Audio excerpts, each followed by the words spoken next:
the final third function we have to write is deleting a key, a word from our translation dictionary. So if we delete a word, we have to remove the node from the tree. Okay, let me start writing the delete function. Delete kt. We do again a pattern matching using the recursive structure of the tree. If t is a leaf, then of course it's already gone, so we just return a leaf. Otherwise, we have a tree with a key x value v, left subtree t1 and right subtree t2. We again use the and then to say where we are, if we're at the node or if we have to go left or right. So again, I do like this.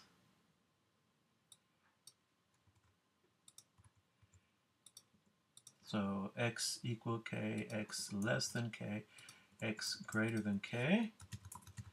Okay, now let's fill in the blanks. If x is equal to k, that means we're at the node we want to remove. So one possibility is to replace this node by leaf. If x is less than k, that means k is greater than x. That means we have to go to the right subtree, and we do a similar approach like for insertion.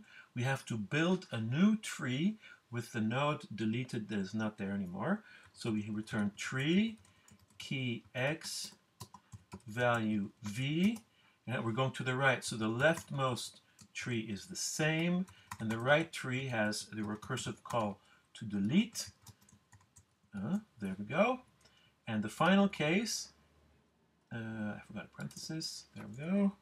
The final case, when x greater than k, that means k is less than x, that means k is in the leftmost subtree.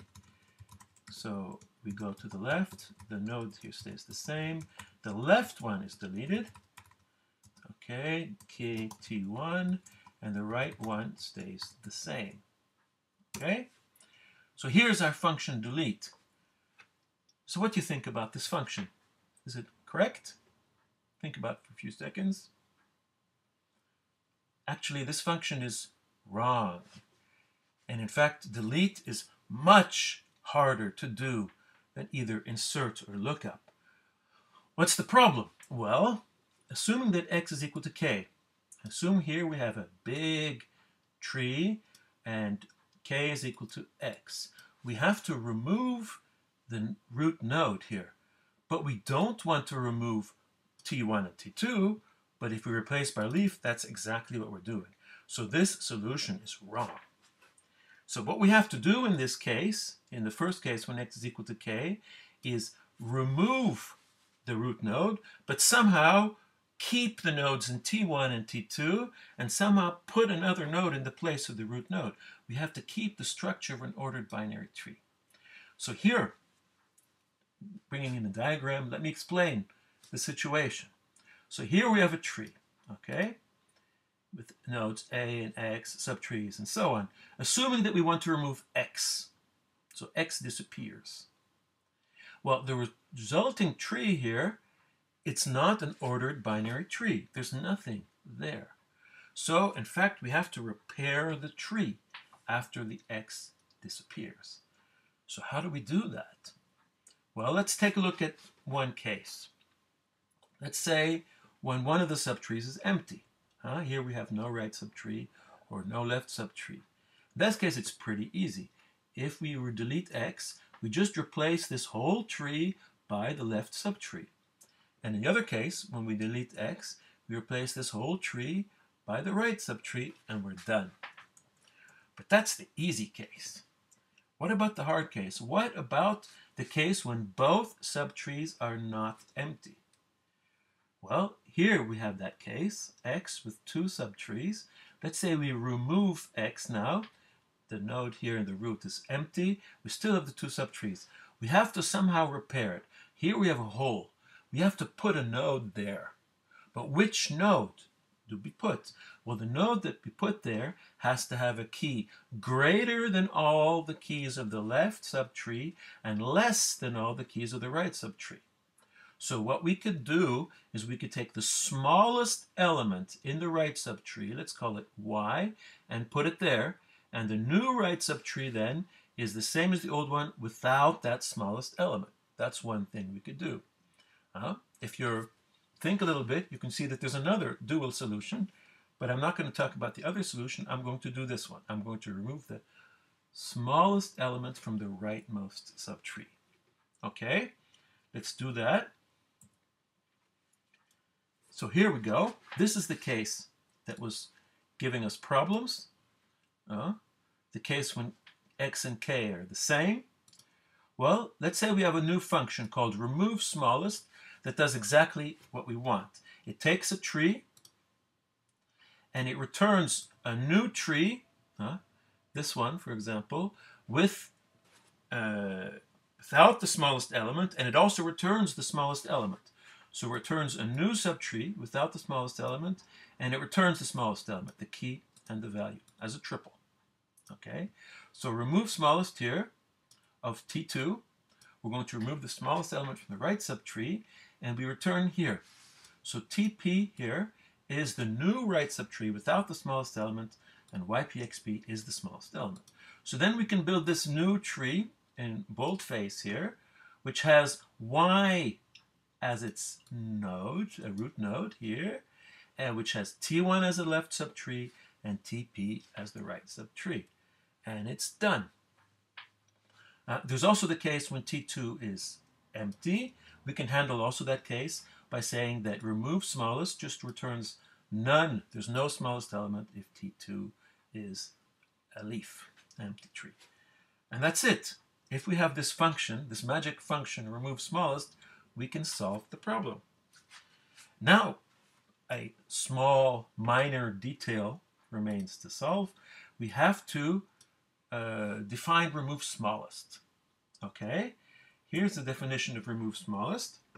So remove smallest, of course, is a recursive function. It would also recurse down the tree structure, so we give it a tree T. If T is leaf, then none. This is clear. There's no elements in a leaf tree. If T is a non-leaf, a non-empty tree, then we can call remove smallest on its leftmost subtree, on T1, okay? Because the smallest node of this tree, T, is the same as the smallest node of T1, if T1 is non-empty, okay? Now we remove the smallest from T1. If T1 is non-empty, we get a triple here, and the result, the smallest element will be XP VP, which is the result from the remove smallest call, and we have to build our new tree, which is the same as the old one, but without the smallest element, so the only thing is the leftmost node is changed, okay? And we just have to handle now the case when T1 is empty. That's very easy. If T1 is empty, then the smallest here is going to be XV, as we saw before, and the new tree is T2, so we just return that. So this defines remove smallest. This may seem a fairly intricate function. It is a fairly complicated one. To really understand, to have a gut feeling, an intuitive understanding of what this function does, I recommend that you draw diagrams. Okay? Well, now we have these functions. Now let's fix the definitions here. Okay? So let's fix the definition of it. So what I have to do in this case, this is the only case where we were wrong, in fact, when x is equal to k, is I have to define remove small, I have to call remove smallest.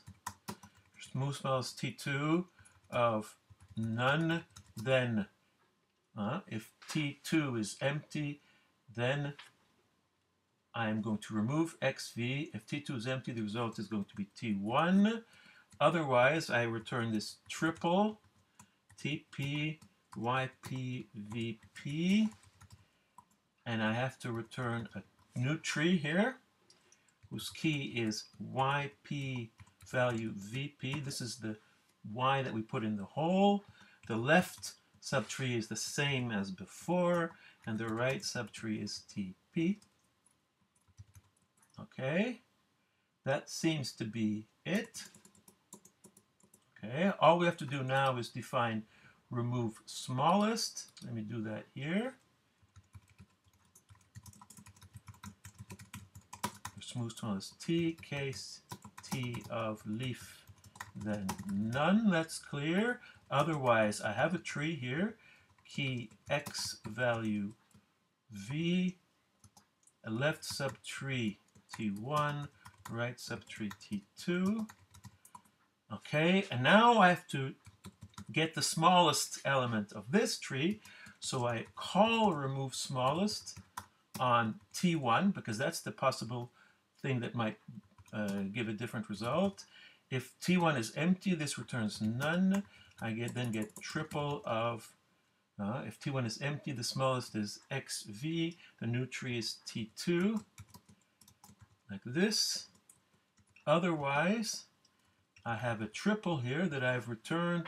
This one will give me the smallest, which is xpvp, the smallest element in t1. The new tree is tp. And then I have to return a triple, of course, with a tree. This tree has x and v as its value, the same as before. The left subtree has changed, it's tp, and the right subtree is the same as before. And the smallest element is xpvp. Okay, that's it. If I didn't make any mistakes, let me define this, feed it to the system. Variable R2 not introduced. This has to be T2. Let me define it now. Fine. Let me now define delete. Fine. And now let me see if it works. Let me browse T. Remember the tree we had in the beginning? Let me now remove an element from this. Which element should we remove? Let's remove a hard one. Let's remove the root horse from T. And what are we going to see now? What do you think? Did you know that monkey was going to be the new root?